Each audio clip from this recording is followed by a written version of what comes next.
It is always a pleasure, an exceptional pleasure, as a matter of fact, for African Ascent to attract the attention of one of the most relevant, extraordinarily gifted young celebrities in the making.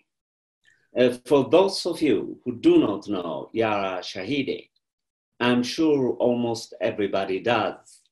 Among other things, is she not only a gifted student at Harvard University, to which she was recommended, not that she needed that particular recommendation, by the great Michelle Obama herself, having witnessed her gifts as an actress in Blackish, Brownish, and many other episodes that are increasingly maturing.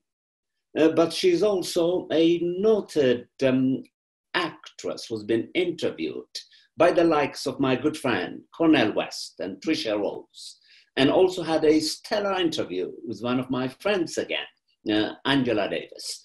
And of course, at the expense of sounding arrogant, I promise my viewers that I'm going to revenge against those who interviewed Yara Shahidi before me.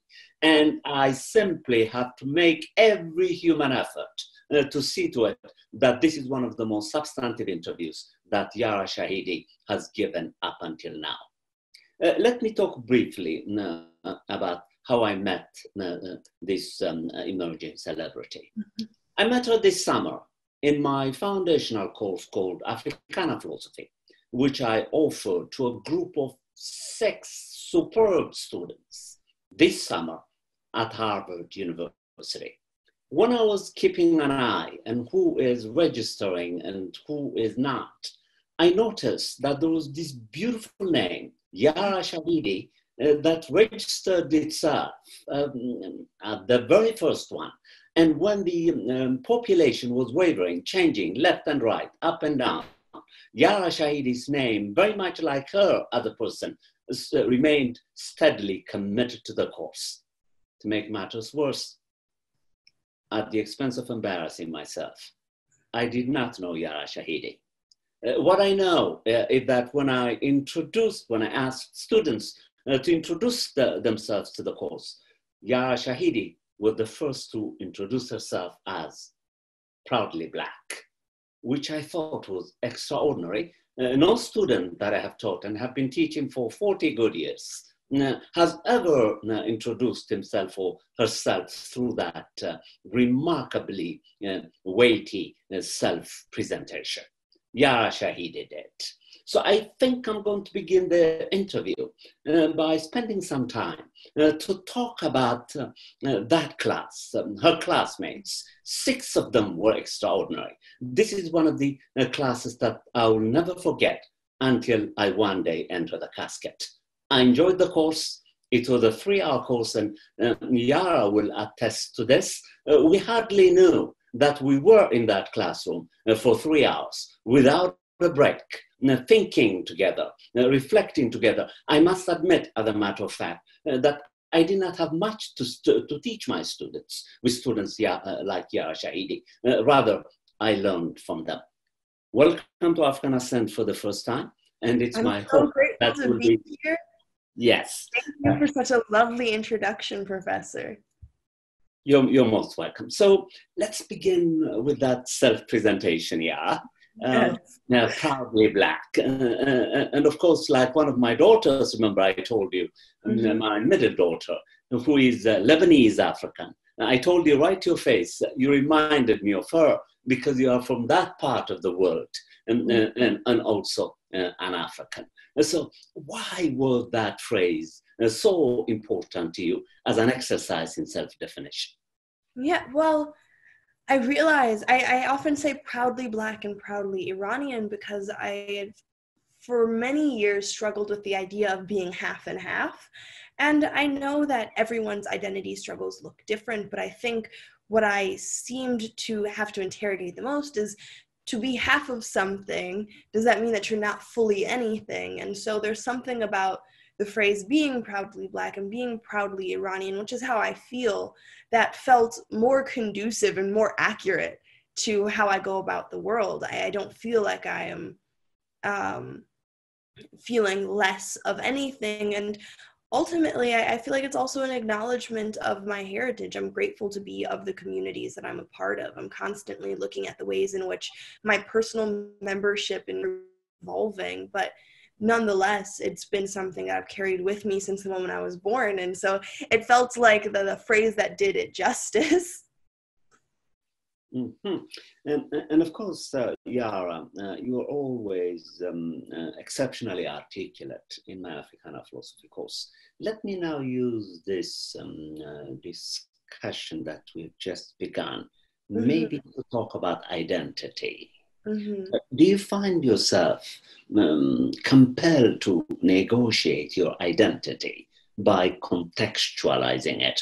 Or can you afford to be steadily principled and simply be Yara Shahidi, Iranian African, and a heritage of two foundational, effective global civilizations? Africa, the birthplace of humankind, which is the subject matter that you so ably armed yourself in our Africana philosophy course, and of course the land of heroes, of great fighters and civilization builders, namely the ancient Persians and now Iranians. Now, you are gifted with these two foundational sources of identity. Is this a blessing, do you think?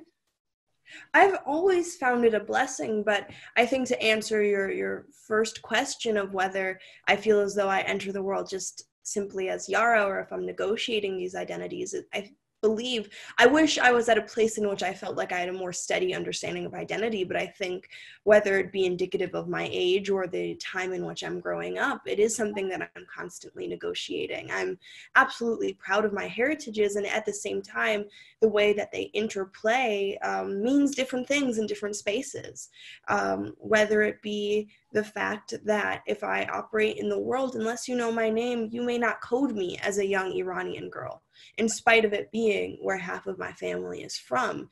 You may not see me or react or engage with me as a young Iranian girl. And so I think, and for the sake of all transparency, I think when I'm growing up thinking about my social identity and my political identity, it's primarily been that of being Black. And I think the one thing that my family has done is always raised me with a global sense of identity and having to care deeply about the world. But the one thing that's become ever apparent as I've grown up is just what it means to have an Iranian political and social identity, when it's not necessarily been a world that I've been submersed in, with more so than I've been submersed in culture, but because of my experiences growing up in Los Angeles, because of my experiences with my family, it is something that takes active cultivation in a way that doesn't just naturally appear to me. And the stakes are higher as we enter a world in which there are so many political matters that directly affect both of my identities. As it comes to being Black, I've always tried to be an advocate to the best of my ability. And at the same time, there's different privileges that I must acknowledge and that must exist. And that while I grew up in a household and an environment in which being Black and being brown was absolutely beautiful, it was something that's absolutely celebrated, there had to be an acknowledgement that out in the world, I am viewed as the quote unquote more approachable Black girl. Something that was completely foreign to me in my household, but I cannot underplay the fact that it probably is, that it has influenced how people approach me, what opportunities I am given, how people communicate with me. And so that's something that I think I'm also constantly having to be aware of, is that regardless of how I was raised and regardless of the values that were imbued in my own growing up, that's not the same values that I can place on the world. And therefore there are things at play that I may not necessarily want to engage in, but nonetheless affect me and therefore affect my entire community when I'm thinking about how I am perceived versus how my peers are perceived if you are browner, if you are lighter, etc. If you are, depending on where you're from. I've grown up in a very liberal bubble of Los Angeles, which brings a very specific identity. I've grown up in the entertainment industry, which brings its own perceptions of race and who is worthy of being on screen, its own value criterion. And so I say all of that to say, part of what I appreciate about my education is that deep desire to continue to interrogate my own role within my communities in order to be of service to the best of my ability, as well as to feel stable in that I can interrogate the ways in which people interact with me without questioning my Blackness or my Iranianness, and that those can coexist. I can say that I may have a different experience without calling into question my heritage, and that's an important parallel conversation to have. Indeed. And now, of course, at the expense of being presumptive, would I be correct to assume that you have not been to Iran yet? I have not. Incredible. And now I'm going to draw from your imaginary. Yes. How do you imagine your identity would be negotiated one day when you test the Iranian cultural water? And I asked this question with a specific thought in mind. About 20 years ago, in my second marriage, when I was married to my Lebanese ex-wife, we went to Damascus and of course Beirut itself. And as you can imagine, Shia, wherever I went, I was the object of the gaze, the gaze that narrates you, that describes you, that knows you, that contextualizes you, that judges you, that makes assumptions on you. And it's these thousands and thousands of Damascene gazes and Lebanese gazes that I had to deal with. Something that you've not gone through yet, Yara. Let's imagine together, because I love imagining and thinking with you. I'm going back to that course again, when that is all that we did. We reflected and thought together. Let's think together now, Yara, and imagine how you're going to handle yourself, the blackish self, the brownish self, in the context of Iran one day. Right. Well, I mean, I have a deep desire to go, and I think my circumstances are similar to many people, especially families who immigrated to the U.S. during the Revolution or before the Revolution. My father left before the Revolution, and for that reason, it took him over 30 years to be able to go back. And so I know that's definitely not specific to me or my family, and it's been an experience of many people, which has meant that many times first generation kids don't necessarily have the opportunity to go back. And at the same time, there are many people that do have that strong connection. But I think as it pertains to me being Black, my experience within my family has always been that of being extremely positive, of being really accepting, my Iranian family being really accepting of Black family and vice versa, in that they both acknowledge the parallels and the values regarding family, regarding being of service. And so to that extent, I'd always seen my two cultures as complementary to one another. Now, with that being said, I don't necessarily know, nor have I ever had the experience per se of going to Iran and actually interrogating what brownness looks like in that very particular context. I really can only speak to it in the context of knowing that I have many an Iranian supporter that I'm so grateful for, who I think actively welcome me into communities and track what I do. And they're proud when I mention that I'm proud to be Iranian. And at the same time, as I've referred to before, you may not know, as much as I may say it, you may not know that I am Iranian until it's said. And so I've also being aware of the fact that there are Afro-Iranian populations in Iran, and that there is a deep history of being mistreated, or of having parallel experiences or similar experiences to that of the larger colonial experience of what it means to be Black in the world. And so I think it is a trying to balance. It's a balancing act of acknowledging the empathy, the kindness, and the warmth I've experienced as an individual, as well as these larger historical forces that have set precedent about how Black people are treated globally.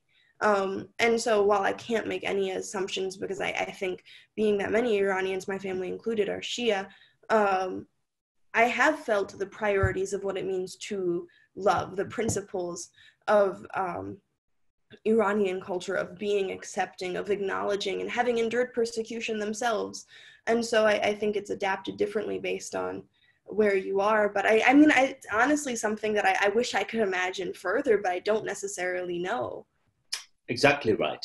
And then, nor do I. I was merely drawing from the contaminated and warped experience that I had about 25 years ago. And of course, analytically, it doesn't follow from that experience that other experiences in the future need necessarily be the same, because the world is changing, time is moving, and in that what I experienced about 15 years ago need not necessarily be a similar experience. In fact, I hope, because of the efforts of original minds such as you in your age bracket, I hope and I'll pray that you're going to be welcome in Iran, and in ways that I cannot even imagine from this point of time now.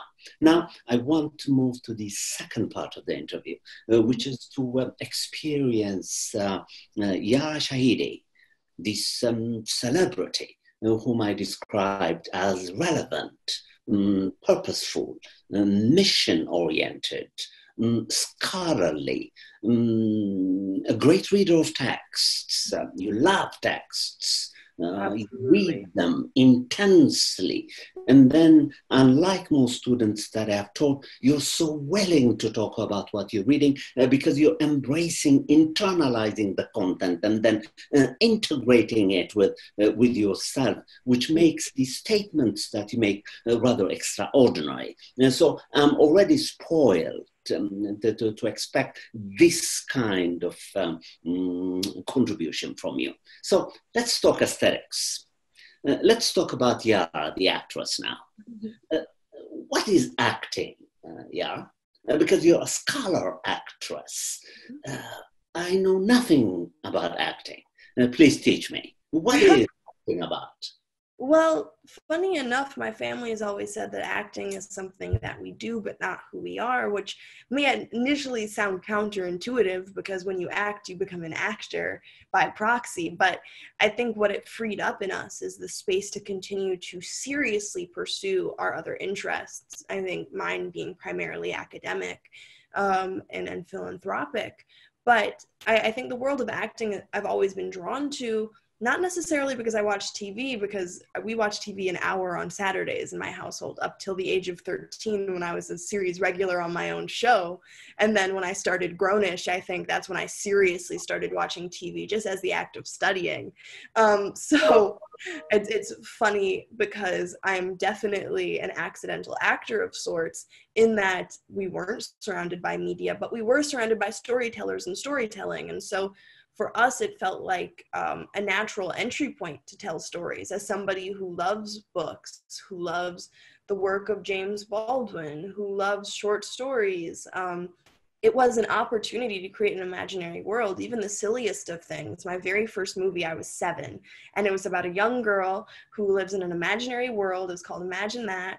And she has these imaginary friends, and her father is a very serious businessman, but somehow the two worlds kind of collide, and she helps informing his business decisions. And at first glance, it sounds so silly, but I think as a 7-year-old, it was such a phenomenal opportunity to play in that space of imagined worlds. And I think it has only benefited my other roles, primarily in trying to figure out the best avenue for my personal social impact, because I think what the world requires right now is a reimagining that has been cultivated through acting, that's been cultivated through I think oftentimes the goal of storytelling is to not only be relevant in what's happening today, but to predict what's happening tomorrow, or what could happen.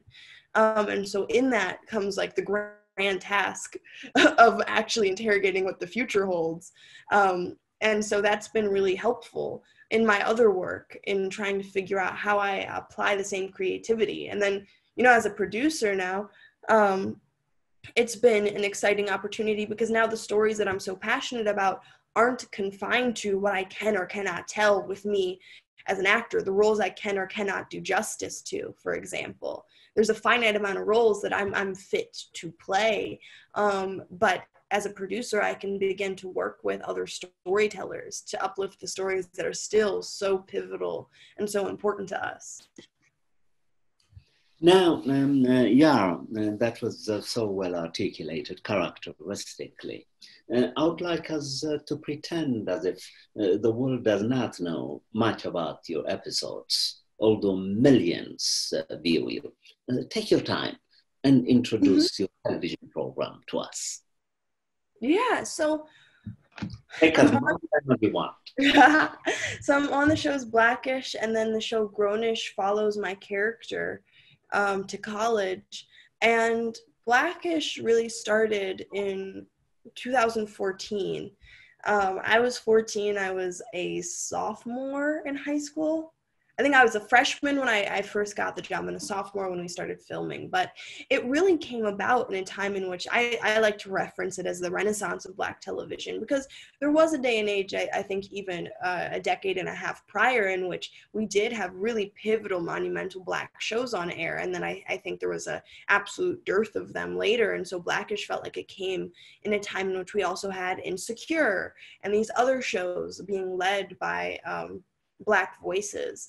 But it really, I think the role of Blackish was, as a family comedy, through comedy, start really difficult conversations. And so some of the conversations were just basic everyday family things, of just what it means to have a really large family of, I think, like 6. And then we have our grandparents, as so many of us in our communities do, live with us.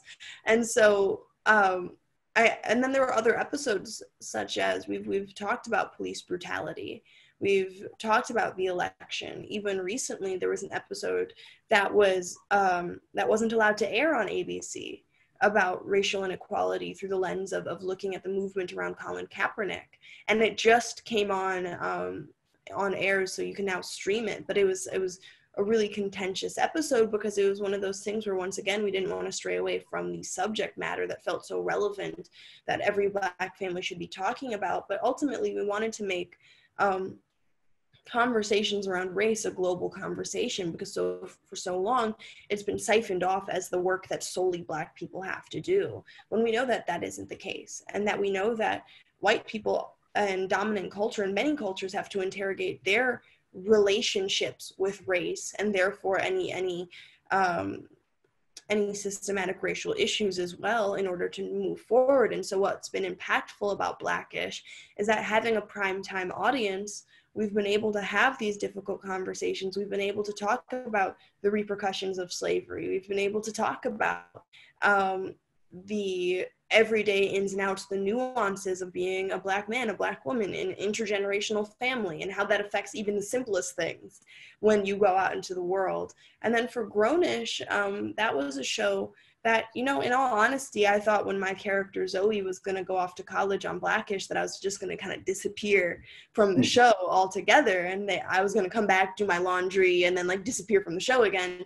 And so I had no idea that in the works was the possibility of following my character to college. And I quite honestly didn't know what that would entail and what would make it different from that of Blackish, because ultimately it felt as though Blackish continues to serve its purpose, and what's the purpose of recreating it? But when we talked to the creator of Blackish and the showrunners, so Kenya Barris and Larry Wilmore, 2 of the leads, and they explained the idea for Grownish, it was so compelling because we were able to tell stories in a very distinctly different way. There's a difference between hearing from Dre, my father's lens on the show, or hearing from a young Black girl, but in particular, interrogating the fact that this young Black girl, in a way that we haven't seen before, comes from extreme wealth. Mm-hmm. She has lived in a bubble of protection, of going to the best private schools, of having a family to be surrounding her. So when we're having these difficult conversations, she's having them in a familial context. And so there was so much to play with when we now have her character being sent off into the world, and where she was on Blackish, the no-nonsense sister that had it together, she's now really having to figure out and come to terms with what it looks like to, one, have to take a stand, because being apathetic or apolitical just isn't an option, but also developing and acknowledging the ways in which her upbringing has absolutely influenced how she maneuvers in the world. And some of those things are really useful skills for her. She's driven. She's sometimes a little stubborn. She believes in herself to the fullest. She really does think she can do anything. And at the same time, there's certain things where she also kind of sometimes feels like she is impervious to critique, or she's learning how to be a better friend because she's learning what it means for somebody to depend on her actively more than her family in ways that it hasn't been expected of her before. So it's been really fun to play with her character, but more so to build out the entire show, because Grownish really is an ensemble show and I have an amazing cast. And I think through each character, we get to talk about the different ways in which identity influences our everyday. We also just get to talk about basic college things of having, of being that indecisive young person trying to figure out what your concentration will be, perhaps caring too much about the social world when you have a test. But nonetheless, all of that is being influenced by our identities. So it's nice to have that show on air and for it to be on air in the same time that we have incredible shows like Dear White People and so many other shows that I think continue to expand on the Black collegiate experience. And so Grownish feels nice in that our goal is not to cover all of it by any means, because we know we'll never achieve that, but to the best of our ability, accurately explain the splice of life that we are dedicated to. Incredible. Yeah. And now I'm going to move to an academic territory because yes. I know I can break it down. You can't. And you're going to do it better than I.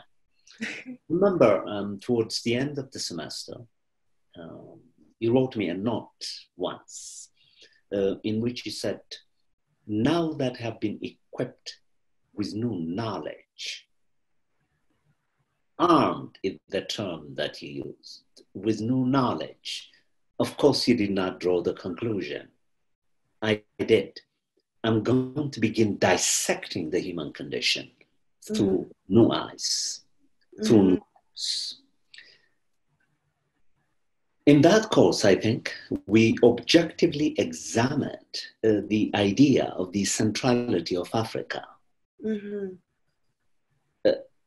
Because Africa, we all argued and agreed, is the birthplace of humankind.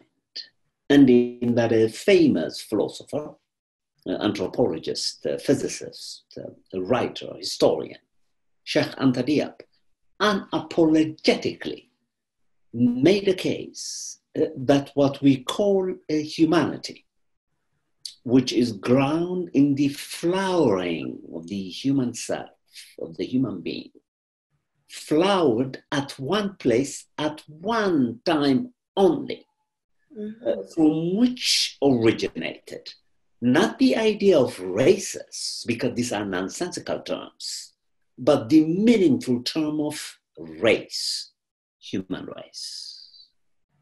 This you appropriately dubbed new knowledge. I agree with you. Now that we have this new knowledge, which has been objectively documented, then we will have to revisit the cultural distortions of the idea of race, which has now taken these distorted forms of black race, white race, green race, yellow race. Throughout the usage of these differentiations, we are treating human beings to miseducation. We have to re-educate human beings so that we can use black race, white race, and green race this time smartly and competently. Because from that lens, that it's not only black race that should matter, nor is it white race that has mattered and continues to matter, or yellow race which matters to a degree. Whatever the case may be, if it is the case, as Diop has argued, humanity originated in Africa, and in that the people who originated there, not because they chose to, but because of the proximity to the tropics, they couldn't help but develop dark skins. And in that, this darkness is merely an attribute of the self. It's not the grounding of the self, because the grounding of the self is the human race. The time has come because there is a celebrity like you, and I hope there will be future celebrities who are going to drink in the same cultural water that you're drinking from, we're going to interrogate and revisit ideas of Black Lives Matter, White Lives Matter, Green Lives Matter, by simply contending the human race matters. Take it from there. Yeah, I mean, it speaks to even a concept that we were discussing in the beginning of the course, because I think one thing that I had struggled with was that, yes, of course, I contend that we are all one human race, and that race is very much a socio-historical construct in the way that we know it now. And yet at the same time, it was hard to separate from the very real experiences of being Black has been imbued with very particular experiences in which we can travel around the world and have very similar experiences in proximity to whiteness, such that it is of the utmost importance that we proclaim that Black Lives Matter, because for some reason that is a contentious argument that people can argue against. And so I think this class was so eye-opening in that it made me think deeply about the fact that I have to hold these two truths of acknowledging the ways in which race has continued to develop and has affected our lives in undeniable ways, in systematic ways, in ways in which I'm still trying to figure out, because I can't deny the fact that a young Black man was shot 10 minutes away from my house 2 days ago. I can't deny the fact that it's affected how my entire family, both literally and in terms of my community, has moved. And yet and still, there is this new knowledge, as in very old knowledge, that we have to help to do to create the reset and to create a more eloquent execution of how we understand race. Because I remember reading Diop's work, and the thing that he does that is so impressive is that he, one, acknowledges and dismantles the way in which race has been created by white people and then utilized by white people, and how the concepts of origin are so highly contended, not because there isn't substantial evidence that we all originated from Africa, but because it was a mechanism in which one could affirm their own superiority. And so to even read the beginning chapters of his work and think deeply about the fact that it was white people who, in finding the undeniable evidence that we originated in Africa, said, well, that can't be. Maybe we became Homo sapiens once everyone spread around the world. So now we have this theory that, well, we didn't become humans until we entered Europe. Or we have the theory that, oh no, that was a different type of human. Or, okay, that's good and all, but still at the end of the day, Europe is where we saw real intelligent human life that we can acknowledge. And so we have all of these examples. We have so many examples of evidence being falsified. And so it brought up the question, why do people care so much? Why do white people care so much as to lie about something in an academic sense? And it brought up the fact that this was of the utmost importance to people in order to reify one's supremacy in the world, because as soon as you actually contend the fact that we all come from Africa, you must acknowledge that there is nothing in your DNA and your build that you can justifiably argue makes you better. But what Diop does that I think proves him to be a higher human in a way that I don't know if I would have, if I was a scholar realizing we all originated from Africa. I think I would have been like, and therefore Black people are the bomb. And what Diop does, I think, in a way that I admire, is that he says we have to acknowledge that this is just a matter of humanity striking once and striking in one location. And so there is no argument of superiority to be made here, but it's a matter of writing facts, because we see the ways in which concepts of racial power have been imbued into concepts of origin. And I mean, it's really impactful because it then thinks about, well, furthermore, when you go into Diop and his work on Egypt, not only is he saying, okay, we all originated from Africa, there's now a body of work saying that all of our major concepts which define humanity, especially modern concepts of humanity, also originated in Africa. So it's more than our mere bodies showing up here, but this idea of imperialism as we know it, but more than that, thought, deep thought as we know it, yet concepts of philosophy as we know it, being originated in Ethiopia and therefore Africa and therefore Egypt, and it then being translated to Greek scholars. And so that is, I think, another crucial part of the argument, because I don't know for how long Black people in one way or the other have been cast to be inept, and arguments about our capacity to even partake in modern society have been used against us for generations, such that when we looked at the Great Debate, in which at the same time that that's happening, you have thought leaders in 1996 saying that we should recolonize Africa after it had just been decolonized, and it's not even fully decolonized. But I point to that as a modern example of how concepts of intelligence have been used against us for so long, and we see it to this day, such that we can have a cognitive, I mean, not we, but dominant culture can have cognitive dissonance in saying, well, I don't want to wear a mask because that goes against my human right. And at the same time, see young Black people being shot left and right while they're sleeping, while they're walking to their cars with their infants in them, while they're just walking about their day, all of these things, while they're playing video games with their nephew, and say, well, they should have complied with officers, because that goes to a deep dissonance, which allows you to hold us in two categories because it's been reified by academia for so long. So it's been really important. I think not even, I feel like it's an education that it should be required of most white people, in that I feel like deep down inside, when I was even introduced to the knowledge, it felt cellularly familiar. And I think it is really the work of white people now to really interrogate this, as they are the ones that have set up these concepts. Incredibly, yeah. And I remember equally fondly also how attracted you were to Zara Yacob. Yes. The founder of modernity, Yara. Because a generation of students have been falsely miseducated again, not only about what Diab is correcting, but in the wake of the 17th century, the corrections that Zara Yacob made.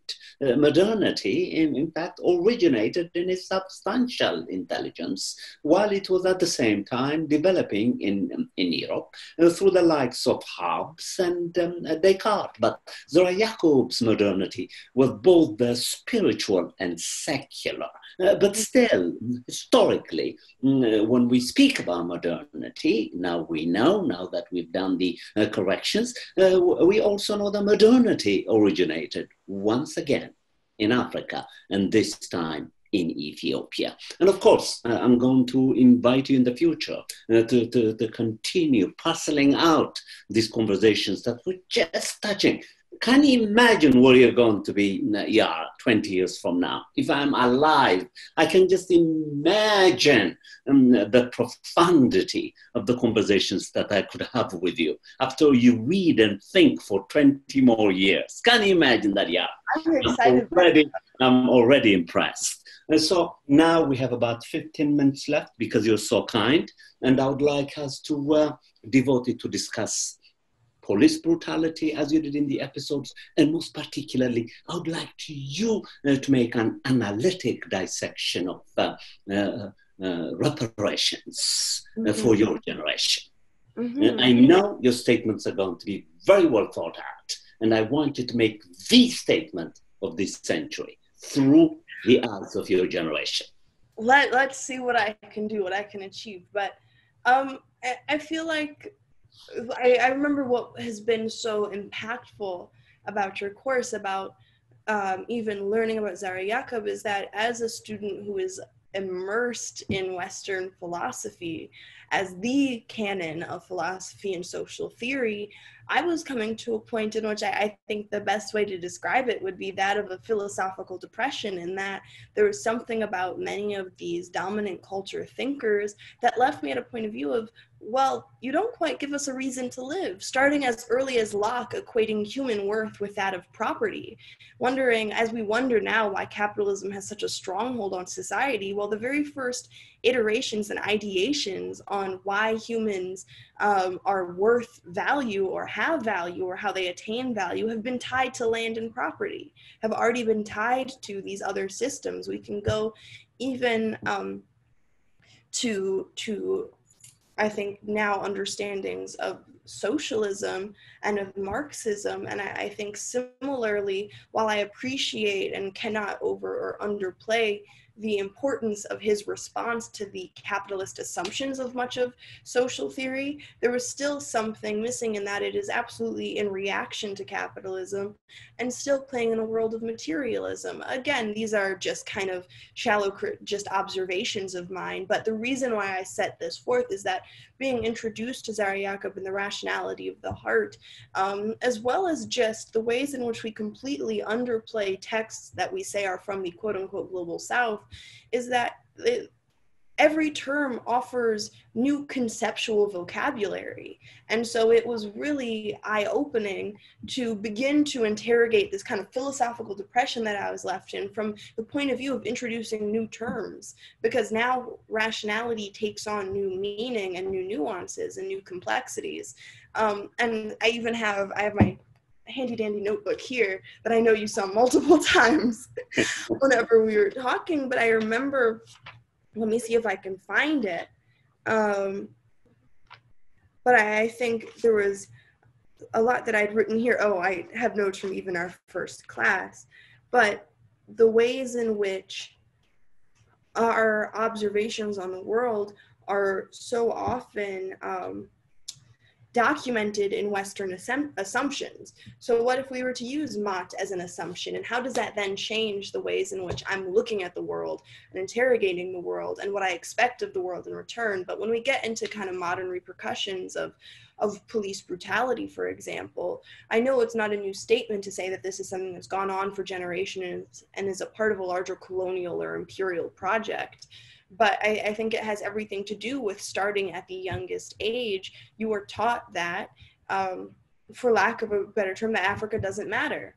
You're not taught in schools in the US about contributions. And so there are two things happening here. One, we often tie worth to contribution, which I think is a wholly Western concept of capitalism and concepts of human ideas and productivity being that of how we establish worth. But let's say we're going to adapt that criterion for now and say, okay, let's base it on contributions. Well, even under those means, you're completely underestimating and erasing an entire community's worth of contributions, because you've reallocated where all of these things have originated to something, to places that you feel more comfortable acknowledging. And so I think there's something to be said as a lover of history and as a nerd who wishes that I could rewrite the way we teach education here. I think much of it comes in, of course, by the time you hit, let's say 13, and you've gone through your first social studies class. Of course, if you are of another culture, you're not going to be taught to relate to Black people and then many other communities, because you have not been told that they have poured into your livelihood or your well-being, or that anything that they do is inherently connected to what you do and your successes. And so I think when I think of the conversation on reparations, and I know there are many thinkers who could possibly say this in a much more eloquent way than I could, but I think a piece of it that I'd like to contribute is the reparations that have to start at an educational level of giving us what we are owed in the academic sense, in recontextualizing the normative assumptions we've made about how Africa has or hasn't contributed to things. And we can't siphon it off as, oh, well, that was a mistake we made in the past, no big deal, we'll move on, because it has everything to do with how we view Black people. I remember being in, I believe it was Bermuda, and learning from a professor when we went there that the enslaved peoples that were brought by the British were brought because they knew more, because they were the only ones who knew how to swim, who knew how agriculture worked, who understood the way seasons operated. But we're never given that narrative of having some sort of intellectual prowess, or more so than therefore some worth. And so, I mean, my dream of dreams is that we, of course, don't have to connect our worth to that of being excellent, because we know that that can be confining in our own ways. But to accept the fact that this is the definition that white people have used for so long in order to give value to things. And I think there is time that has to be spent really interrogating the ways in which, in all capacities, we have been excellent. Incredible. And now, of course, Yara, you promised me, relative to your time, that you'll be a frequent guest of African Ascent. Yes. I'm going to count on your contributions. Most definitely. I mean it from my heart. This is only the beginning of a relationship. African Ascent is your television program, in addition to the marvelous, world-famous episodes that you're producing. The world is so proud of you. My final question is going to be on the idea of celebrities. What is your vision of being a celebrity? I hope I'm not going to get in trouble with the industry for this question. Let me officially say to you, dodge it, because I want you to survive the industry. I want you to be a celebrity that matters. And the question is not aiming at alienating and antagonizing Hollywood. Rather, I want to revolutionize Hollywood. I want to make Hollywood relevant to people's lives. So my question is really positive. It's not meant to be an attack of the institution. It is rather a challenge for the institution to be an institution that matters. Very much like what I view my television program, a community television program that I'm proud of, internationally acclaimed. It's not part of Hollywood, but I'm very proud of my community television program, because I'm making an effort to bring classroom education directly to living rooms and kitchens. And my vision for you is that you're going to be a celebrity of that kind. What should we do to change Hollywood? Oh, well, it's definitely a question that has to be asked, and it's something that I think about constantly, because I think if I were to really go back to my most fundamental beliefs, as they're still being developed as a 20-year-old, but my seemingly most fundamental beliefs, separate from being of the industry, it seems like a completely arbitrary concept, that of celebrity, especially when we think of who is allowed faster access to celebrity. The idea that that is a whole other set of value criterions that we place in the world that then have repercussions on larger concepts of worth. I mean, if we think about who we praise as celebrity, that has everything to do with then how larger communities are being reflected, and who in communities are upheld and applauded, and who and how many people are oftentimes overlooked or intentionally erased. And so it's fascinating, because celebrity seems at one time to be completely arbitrary, and at the same time to be one of the most powerful purveyors of value and worth in this cultural complex, in which we think of cultural exports as one of the most fundamental things that the US has to offer. It's our culture. It's what we insist on shipping around the world. And so I oftentimes think of celebrity, and I haven't gotten to any conclusive answers on it, but I think to use art in its truest form, the goal is to continue to push forward difficult conversations in a way that only a creative outlet could do justice. There's one thing to talk about race, and I think it is essential, but it's another thing to pair that conversation with race on a visual storyline that shows you what it looks like to exist within a race or a community or within a certain body. It gives it different meaning to many people, and we know it's been effective when it's oriented towards social justice. It's been effective when we think of the people that were standing next to Dr. King. They were actors. Of course, there were many an organizer, and I can't underplay that, but just the acknowledgement that you have organizers and you have leaders, and then you have actors. And it may not necessarily make sense, but it feels like the goal of art in its truest form is to be of service to the world and begin to future cast things that we cannot yet imagine because we have these other tools. And at the same time, to take terminology of even Professor West, he's talked about the idea of dollifying. When you dollify somebody, when you make them a doll in your eyes, and at first it sounds really nice, this idea of praising somebody such that they can do no wrong, but what it does is it no longer makes you liable to actually engage with them or their thoughts. So here we have celebrity and media and culture, and because it has been upheld and heralded so high, we no longer seriously engage in it. Or not to say we no longer as a broad statement, but there is a tendency to not necessarily severely reckon with what is being told through media. Because it has been viewed as an export that at the end of the day will kind of fade into the back, and then the next thing will come forward, and then it'll fade into the back. And so we've kind of gotten comfortable with this cycle, such that when I think of the work of Barry Jenkins in the movie Moonlight, that is something that has stayed with me for years, as I know many people. But the idea that we have such a quick cycle that by the time the next Oscars comes around, we're no longer necessarily speaking of the movies that just a year ago made monumental impacts on people, speaks to the fact that I think there is a world that we can imagine in which Hollywood takes on more meaning when we get rid of arbitrary timelines too.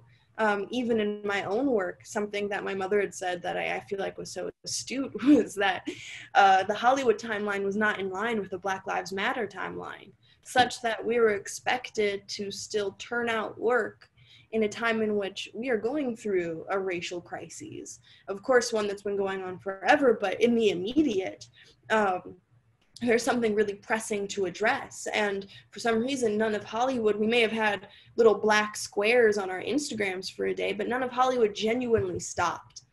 Because I think if they stopped, there would be a natural reckoning with how can we be of service to the moment. And it is not the act of just let's create a ton of PSAs, but art seems to have the ability to address things that we physically don't have the verbiage to, because it isn't confined by words or language. And so utilized in its highest ability, I think it has great influence and impact. And to a certain extent, I think celebrity has everything to do with the concept of leaders and wanting leaders. And so I appreciate the concept of celebrity possibly being a more accessible form of leadership, but is it really?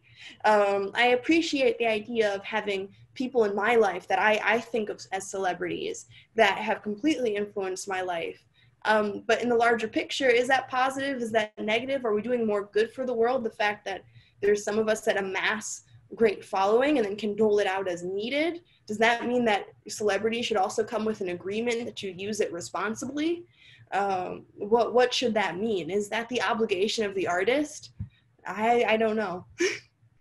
Well, I have to speak from the resources of the rational heart. I wrote, and which you have made your very own, your intimate own. By stealing a term from my good friend Cornel West, who, when he interviewed you, quite precisely used the term by way of thanking you for gracing his class with your presence. I too must thank you for gracing both my class and African Ascent with your presence, your intelligence, and your manners. The manners of Matt, the synthesis of compassion, generosity, kindness, and truth-speaking. African Ascent that managed to attract your attention, how lucky the program is, thanks you on the behalf of the producer. And I'll say it for the last time. I look forward to many years of work with you when you have time to come and visit with us. Before we get offline, if there's anything that you'd like to see to your viewers, and also I want to appeal to you to make this particular interview as widely distributable as it is possible in your famous hands, so that viewers would learn from the substantive analysis that you've given for 1 full hour without a break. And everything that came out of your mouth, I'm not bashful to say, was brilliant.